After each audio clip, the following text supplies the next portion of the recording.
Welcome back to Talkville, guys. We are moving along. Hopefully you enjoyed the last episode. You better catch up because we are getting closer to the end of the season. We got Tom, we got Ryan, Bryce behind the scenes.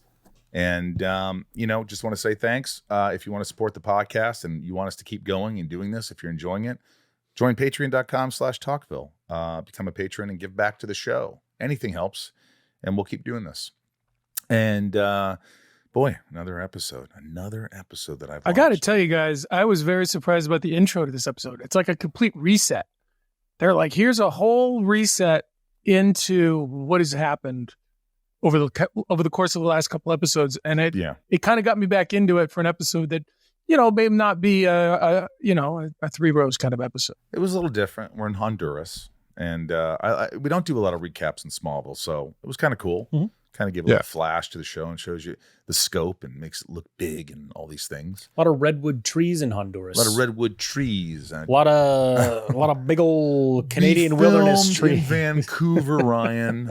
If you didn't get a chance to call into our hotline, leave a question, you know how to do it. Find all the info and more in the show's description. And, what can we say? Tom's movie's out, Mafia Wars, and see that. Thank you. My book, The Talented Farter, is on Amazon. Pre-order it now, and so much more. I'm on Instagram. I'm going to have to pre-order another one because mine was taken by my kids.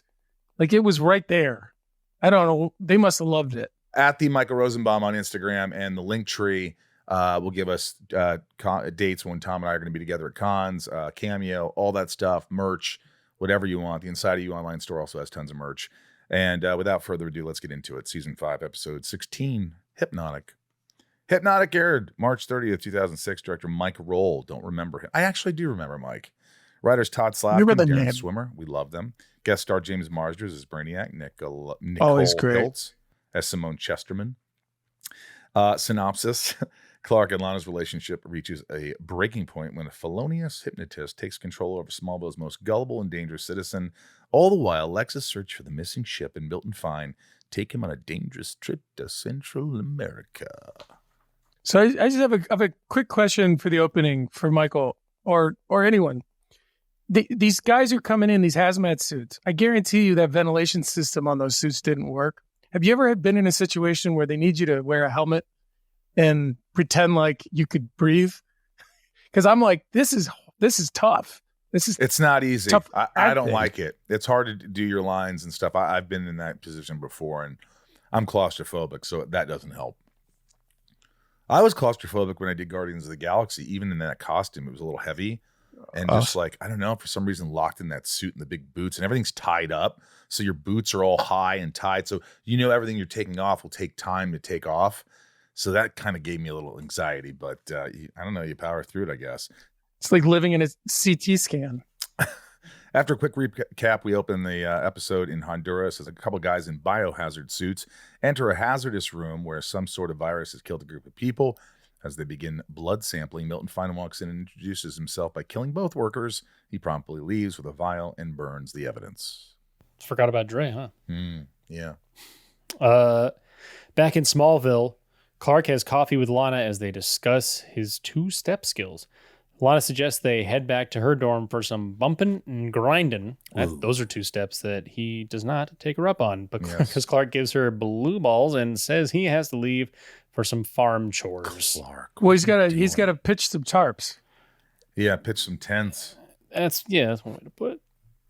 As Lana leaves, Clark gets confronted by Simone, a stranger with a unique blue amulet. They never really explain this, but whatever. As Clark stares into it, he sees the eye of Soren and becomes instantly hypnotized. Simone then turns into a dominatrix and demands Clark take her into the back alley to get to know each other a little better.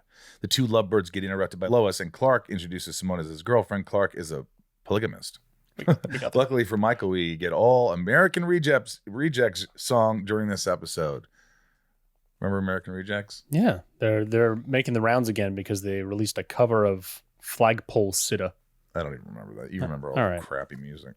My goodness. I mean, they had one song that I really loved. What was that song? Well, the one in this one is Dirty Little Secret, but it's not that one. No, it wasn't that. Swing Swing? No, it was from their previous I mean, you must album have loved it if you remember it. Gives You Hell? No.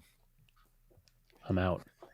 Riot is in on it, dude. Well well They had 3 versed. pretty massive hits No, this is the one. and then went away for a while. Alone again, Lex is in his office texting Lana. She pops in to get an update on Lex's intel that is tracked down fine in hopes that he has the big black spaceship. Lana wants to accompany Lex on his mission to Central America, but instead gets turned down a second time in the episode. Back on the farm, Clark gives his new girlfriend an all-American welcome home with some apple pie. Like literal apple pie. He then proceeds to show Simone his super fast running powers. Simone wants to take things to the next level, so she asks Clark to call over Lana so they can break her heart. Why doesn't Simone just hypnotize the world? Everyone she sees will do whatever she wants. Why doesn't she spend this time doing that? Also, she's hypnotizing him for some love action when later we find out she meets Lex and she's in cohorts with Lex. And Lex is like, what did you find out? And she's like, he's a good kisser. And Lex is like, it's not why I sent you there at all. Yeah. What are you doing? What are you doing? It's just weird. Back in Metropolis, Lois shares the news about Clark's infidelity with Chloe, but she can't believe a right-minded Clark would do it. Lois wants to tell Lana and blow up Clark's spot, but Chloe runs interference when Lana walks in. Lana dropping everything to answer the call in this scene was pretty funny, like it was going to explode or something. Hello? Hello? My God. Clark takes Simone to his loft to continue showing her his special talents, including bending a metal bat into an S. That bat looks so fake. For Simone. I mean, fun for the props department to make. It probably. looked like such a fake bat. It wasn't even like it should have been a Louisville Slugger. A what? A Louisville Slugger. You can't bend wood, dog. It was just weird. It's like, that looks so fake, bro. Come on. I bet someone in props has that and just took it home and it's hanging on a mantle somewhere. Yeah, a bat that they can mold. They begin engaging in F for foreplay when Lana walks in on them. Lana leaves and Clark tells her he's fallen for someone else, not wanting to be in a throuple. Lana leaves heartbroken. Pretty brutal for Lana to be turned down earlier in the night only to find her guy with another girl. Got to make her completely self-conscious. Just another notch in the trauma belt for old Lana. It was Lana rough. Lane. That was rough. I really felt for Yeah, bad. I did too. That was really cold. Was terrible. That's going to be one of Ryan's favorite scenes. She should have said, "You're disgusting." But she didn't. As Lex sits cross-legged and comfortable in his jet heading to Central America, we see that he has been playing Geppetto in this ruse to get Clark to cheat on Lana with Simone. She shows up to Luther Mansion and video calls him to give updates on a successful mission. Lex is pleased to find out extra details about Clark's superpowers, like his super kissing abilities. Why isn't she telling Lex what happened? Because she wants to keep it for herself? Yeah. I guess so. She doesn't want to be manipulated She's by like, Lex. I don't anymore. want Lex to know about this because then Lex will take him away from me. So, okay, I buy it. The next day, Chloe shows up to the farm to investigate things for herself, not believing that Clark isn't under the influence of kryptonite. After finding out shared his powers within hours of knowing Simone, she is convinced that Clark is being manipulated. Chloe heads inside to meet Simone and snoops through her belongings. Ugh. Over in Honduras, Indiana Luther is hot on the trail trying to track down Milton Fine. I am from Indiana. Mm-hmm. He arrived, and Indy's right there. He arrives in a small village and runs into the devil himself. Lex accuses him of being a government spy, and the false accusation unknowingly saves his life. It's kind of a funny. I like those moments when someone's like, "I'm on to you," and then here's why, and they say the wrong thing, and the other one's like, "He's gonna kill you because I know this and that." Okay, I won't kill you. You're wrong. And he's like, You stupid bald-headed freak. He's like, you got me. Fine goes on to tell Lex he was interested in investigating extraterrestrial occurrences, which is why he abandoned Smallville to head to Honduras for the ship and coffee. Michael, any stories of memories filming these scenes? Was the rain unexpected? A pain in the ass to film? Was the rain non-existent? Because the sound on the tarp is extreme, and then you guys go outside and there's like a couple of beads on your head. Well, when you're filming scenes like this in the woods, Video Village or snacks and stuff are kind of far away. You got to get driven to snacks, and you got to get anything you want. It takes forever to get to you, and it's not the most comfortable. You're sitting under a tent in a chair for hours and hours and hours. And, I probably got Lyme disease somehow.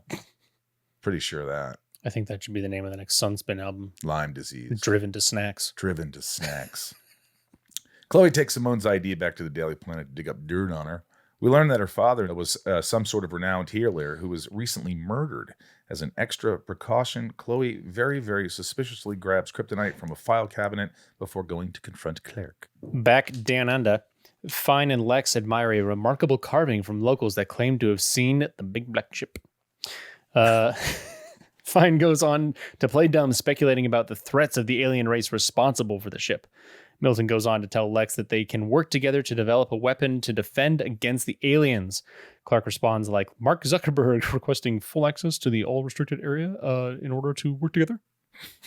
Hey, how did Fine come back after being killed? He's not one thing. He's a molten version of like a soldier race that comes from the spaceship. He's an idea. Yeah. Giddy and gullible, Clark packs his suitcase to head to sunny California with Simone. On his way out, he stopped. I'm going to do my, what's his name? Sam Elliott.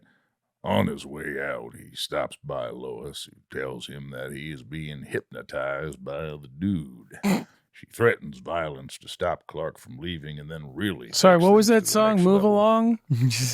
Takes things to the next level by putting on her dog, the bounty hunter sunglasses. Simone shows up and asks Clark to judo chop her to sleep. And then Martha shows up and gets hypnotized. To not only prevent Lois from following them, but to also happily accept her son moving away forever. I have a memory of this. I remember Allison and Erica both being so excited to have a scene with Martha. Just you remember that? I do, from like an acting standpoint, because she's, as we all know, Martha's the best. So, yeah, she is. On their way out, Simone says that they need to make a pit stop by Luthor Mansion because Clark needs to kill Lex. All right, easy enough. Waiting 5 seasons for the opportunity, Clark gladly accepts. Later, Lois wakes up to a barrel of a shotgun. Martha threatens to blow her to smithereens, so Chloe walks in and knocks her out with a rolling pin. Yeah, she gets knocked out like 3 times, Martha, in the last 2 episodes. She's an older lady. That could really do damage. She's probably younger than you at this point. Yeah, you're probably right. And then Chloe pulls a Clark on Lois in the same scene where Lois turns around for 1 second and then Clark's like, bye. I mean, Chloe just leaves. Yeah.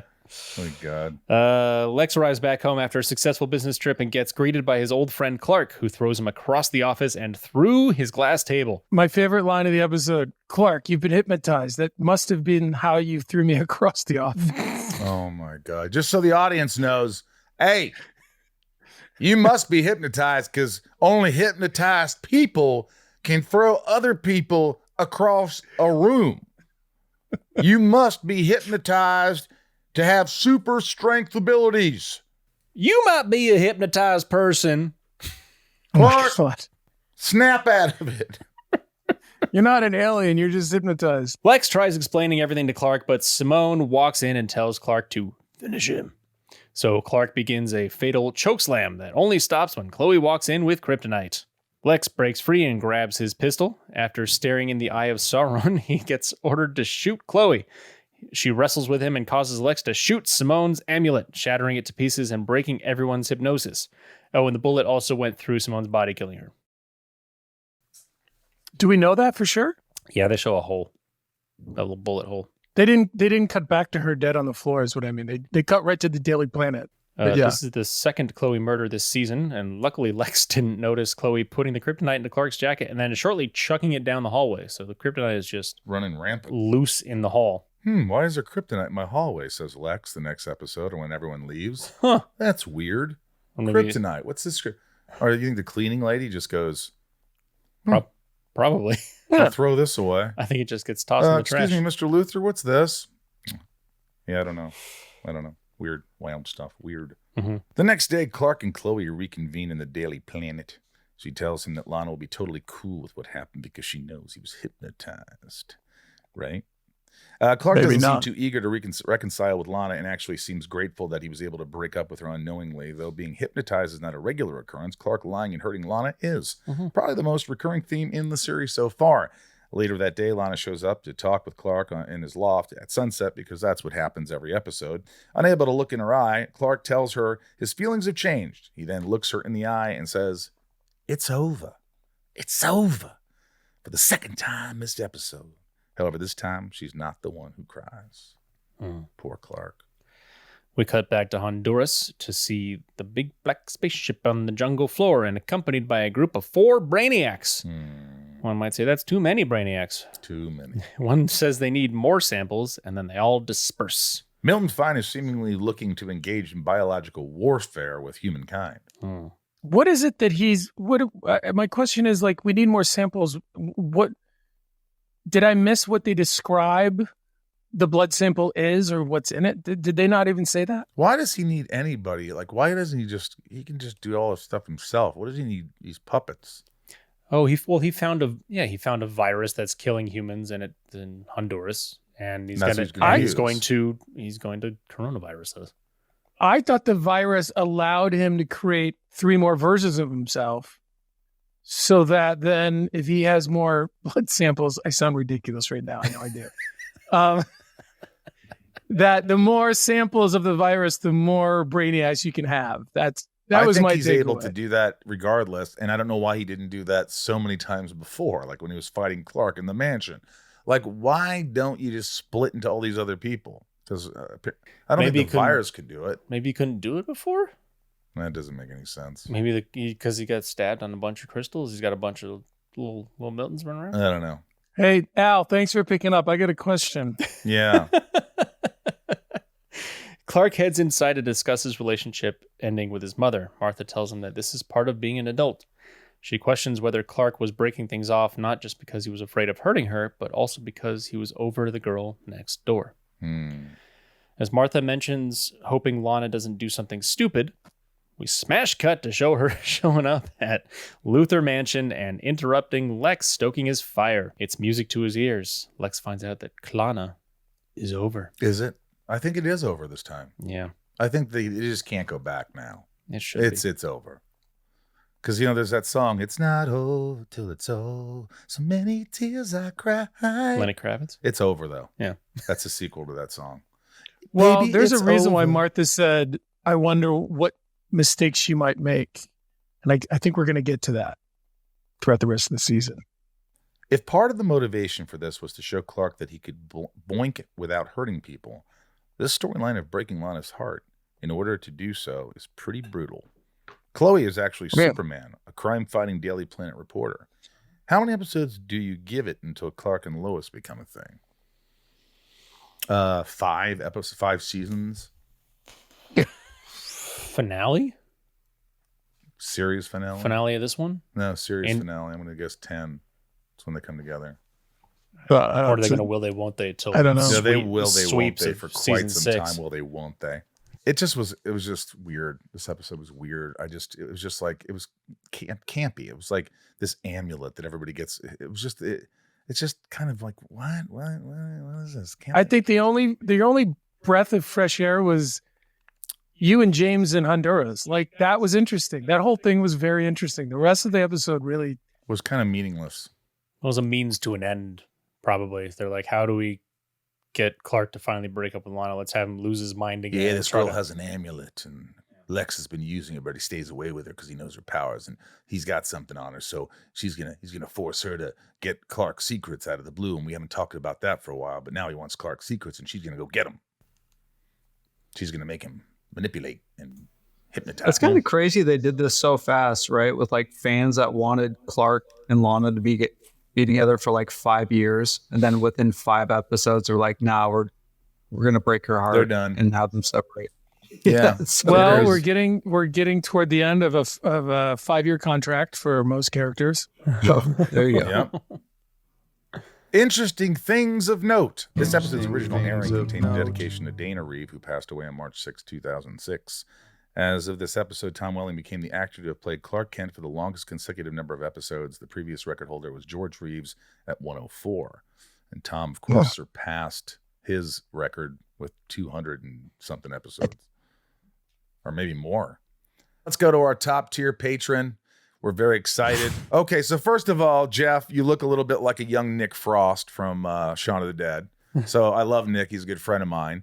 I'll ask Jeff first, and then Nanine, you can answer. Why Smallville? What is it about Smallville that made you such a fan? I've always been a fan of superhero shows in general. And I liked, my favorite thing about superheroes is them becoming superheroes, like their journey. So any show that explores how they learn their powers, how they learn their responsibility really intrigues me. And I like that more so than they're already a superhero just fighting, the enemy.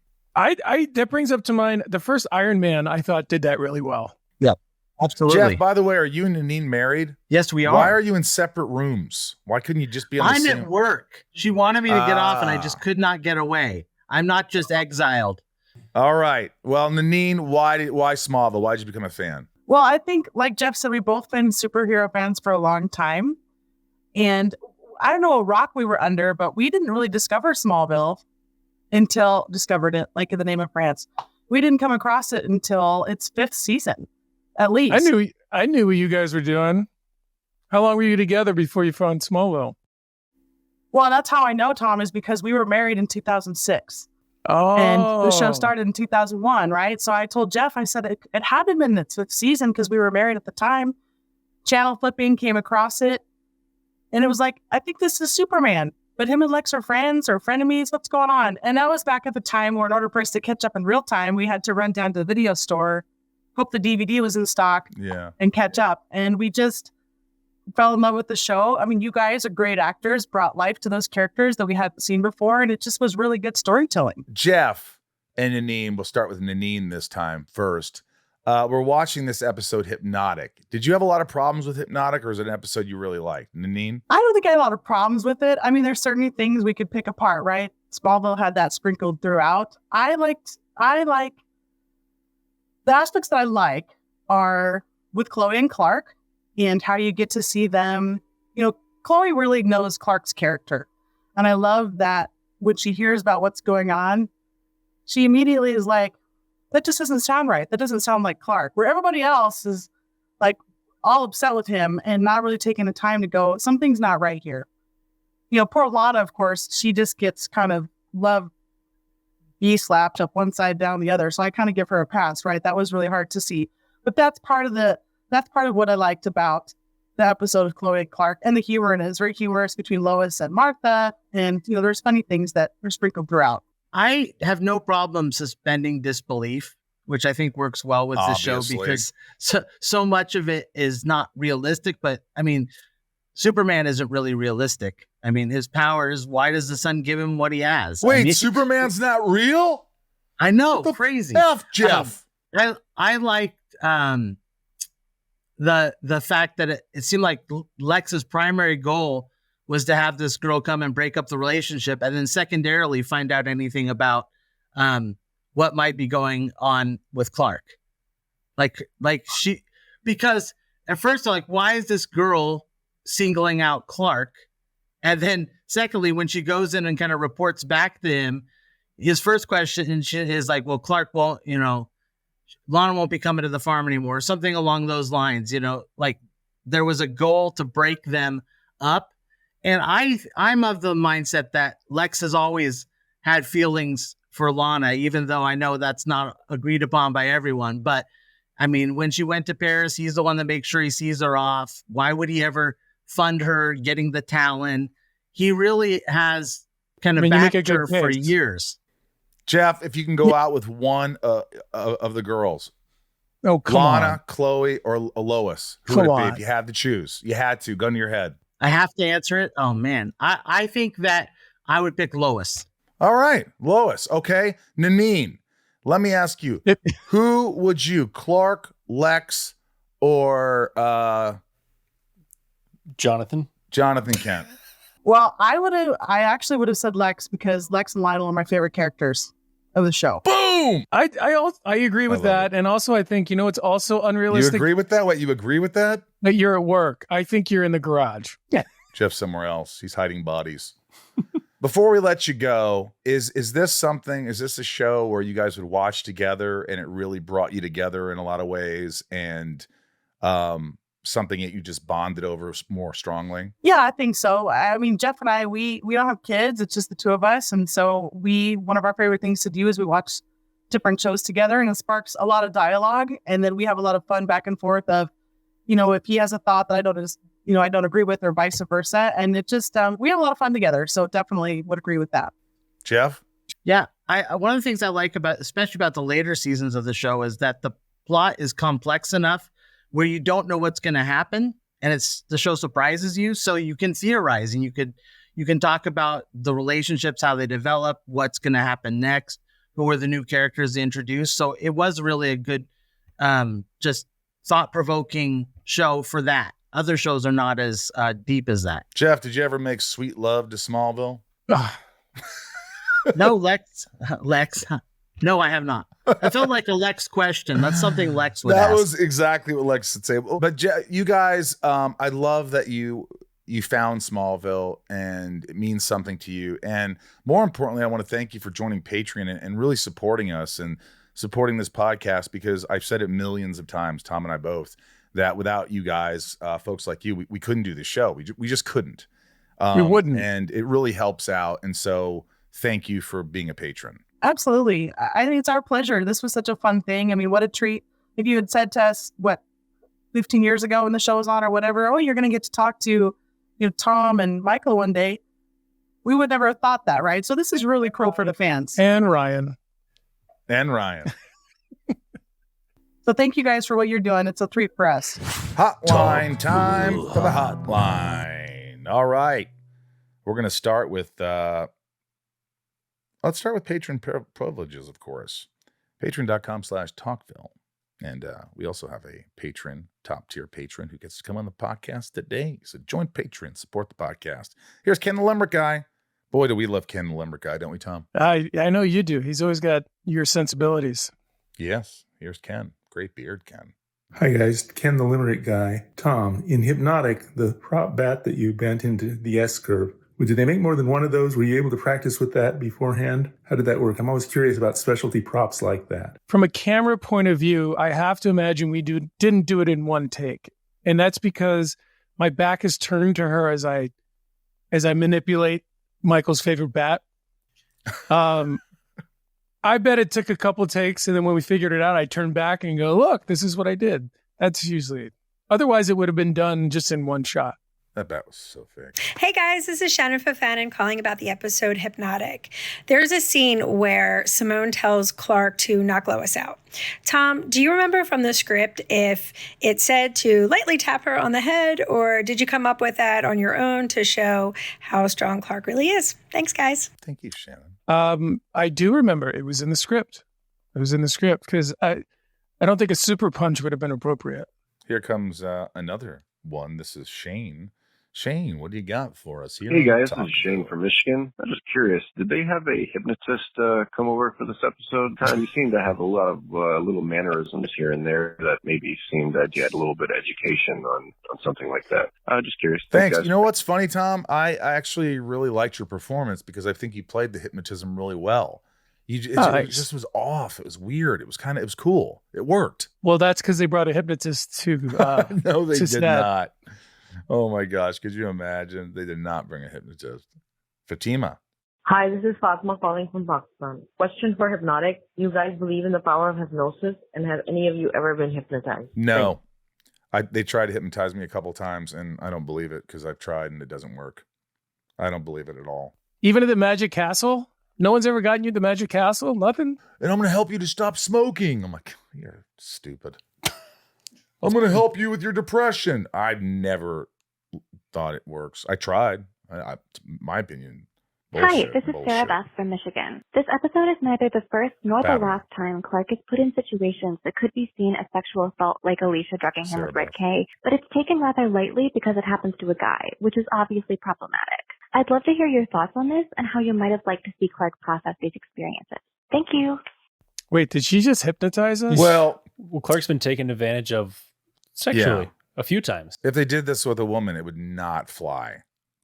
It would not fly. You could not do that nowadays. No. But even then, for someone who's not as sexually active as Clark, like they're not going to address it. But like, if you're going to put yourself in that mindset, that's some stuff to process. I don't want to use the word, but it is. She's essentially Clark. So let's move on. Matt, I mean, hey, this is Matt from Sacramento. Now, I just wanted to make a few comments. I don't know if anyone noticed, but I think not too long on the podcast when Kristen was on, she had mentioned that she was struggling with an episode for crying on cue. I believe this is that episode. And then second, I just want to say, it was really crazy how, like, when Clark throws Lex across the room, Lex just goes, Clark, you're hypnotized. How else could you throw me across the room? Like, that line was real crazy. Anyway, dude, it was so bad, Matt. It was bad. We agree with you. It was just like, he should have just, what happened is all that should happen is Lex gets thrown across the room and he's unconscious. And then we know that he doesn't remember that happening. That's all you do. Scott, what do you got for us? Question about season 5, episode 16, Hypnotic. Why was Lex the first person Lana told about Clark and her breaking up? I thought that was very strange. Thanks, guys. Love the podcast. I can tell you why, Scott, because she got a hots for some bald man. She wants a little action with old Lex. She want to say, Lex, I'm done with him, so make the moves. I mean, I don't know. I mean, she could have told Chloe. She could have told, but I'm sure Clark told Chloe, so she doesn't really have a relationship with Lois, so who she's going to tell. So she figures she'd go to the mansion late at night, nice burning fire in the background, and sit down with Lex and let him know, I'm free. Oh, so she's making a mistake. She's changing her alliance. I'm free, baby. I'm free. Creepy. Here's Sherry. Hello, Sherry from Virginia. Clark doesn't usually get hypnotized, as seen in Hug and Heat. So how come Simone was able to do so? And I thought Lois was knocked out. So how did she hear Clark had gone to the Lufer mansion? Thanks. I think that amulet maybe had some. No, it didn't have kryptonite, or he wouldn't have sex with her. It couldn't have sex with her. So how did? Yeah, because usually other people's powers don't work. So they suddenly worked with this hypnotist. I think there's something like it spoke to the subconscious, because I think he mentions it later. Like maybe subconsciously I didn't want to be with Lana anymore, and I just fell out of love with her, and so I just sort of let myself go with this person. It kind of used hypnotists. Maybe I don't know. Yeah, maybe there's something. Mary or Marie. With this episode seemingly intending to be the end of Clana, would you have approached it any differently for the sake of Clark's character in relationship with other characters? I mean, can't we all agree that we were kind of done with this? I mean, 3 episodes ago, we were like, are they even together? Yeah, you had to move on. You had to find a way to move on. So this is the way they did that. Rosenbaum rating. We're going to start with Tom. Rosenbaum rating. 0.5. Ryan. That's what I was going to do. You going to go half a bomb? Half a rose. Half a rose. Yeah. It just wasn't. I just think it's kind of like either a heater or a half a bomb for me. Just for the record, Tom, this is the same score you gave Thirst, the vampire episode. All right, so I'm going to go heater then. I'm going to go half a bomb. I'm going to stick with half a rose. Death and save count. 3 dead. Fine kills 2 scientists. Chloe kills Simone. 2 saved. Chloe saves Lex and Lois. 16 episodes, 32 dead, 32 saved. 168 dead in the series, 179 saved. Ryan's favorite scene. All right. Scene 1. Milton Fine comes back and burns the place down. Mm-hmm. Scene 2. The final showdown with Simone. Scene 3. The breakup. Oh. Tom, you choose first.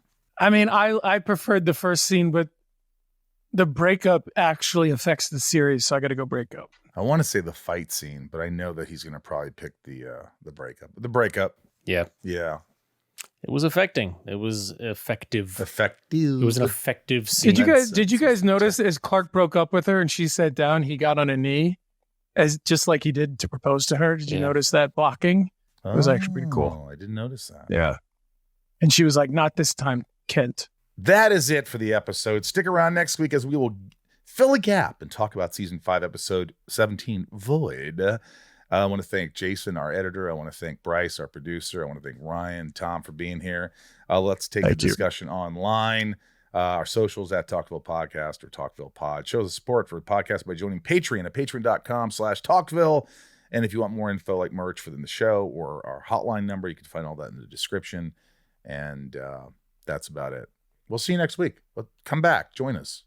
See you guys. Remember, folks, always hold on to Smallville. And of course, our top tier patrons, we cannot do this without you, period. Patreon.com/talkville. We love you and we thank you. And here we go, Tommy. Leanne P, Raj, thanks for the question. C, Santiago M, love you.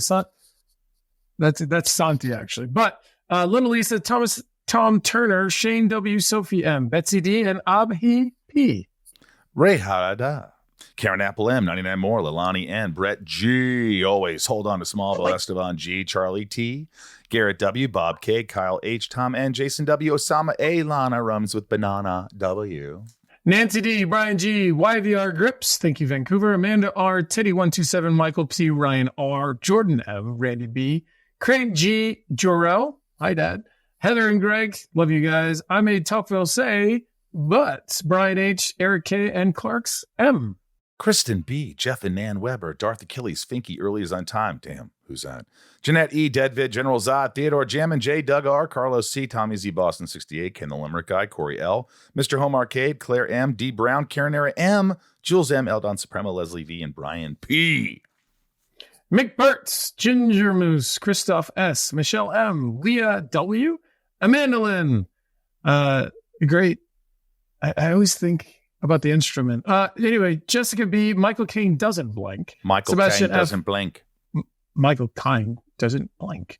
Sebastian F, Wolfie, Matthew Lincoln B, Breyer, Charlene A, Marion Louise L, Caesar G, and Cindy C. Shannon Fo, Fannin, Brian S, Tina E, Matt, Maverick, Jen T, Randy S, Cassie B, Brad A, Felicia R, Danny Mo, Maribel J S, Mary K, Rachel D, Stephen A, Danger, When You're Rich, You Aren't Crazy, You're Eccentric, Carrie Ann, Alexander Castle, Daryl E, Jen B76. Anna B, Monica T, Jeffrey K, Kenobi, Katja C, previously on Smallville. Something I never said on purpose. Cookie K, the patron saint of Smallville, Libertaria, Danny Z from Cleveland, Keith B, Biagio C, Felicia B, The Salty Ham, Murphy C, and David L. Yeah, Keith B. I think you said him, but Madison H, Mika J, Micah J, Kelowna A, Zeb R, Z, Wicked Stepdad, My Pups, Lex Shelby, Kara, Natalia, Dr. J, C A, Lesser That Leather, Never Weathered, Weather Better, Dr. G and Dr. T, Kryptonite, Brandon C, Net L, Flirtatious B, Per 6, Kurgan K, Naman L, Smallville for Life, Bobby B, Bryce R, Reese S, Kai W, J Burke, Kendrick F, CC Storm, Stacy L, Other Brother Daryl, exclamation point, Melanie P, thanks for the call, Starla L, Gavin, Charlie M, Scott B, Cheyenne F, and Bobby from Queens. And AJ Sisson. AJ Sison or Sisson. Sison. I think it's Sison. Just Sison. Thank you guys. We love you. We'll see you next week.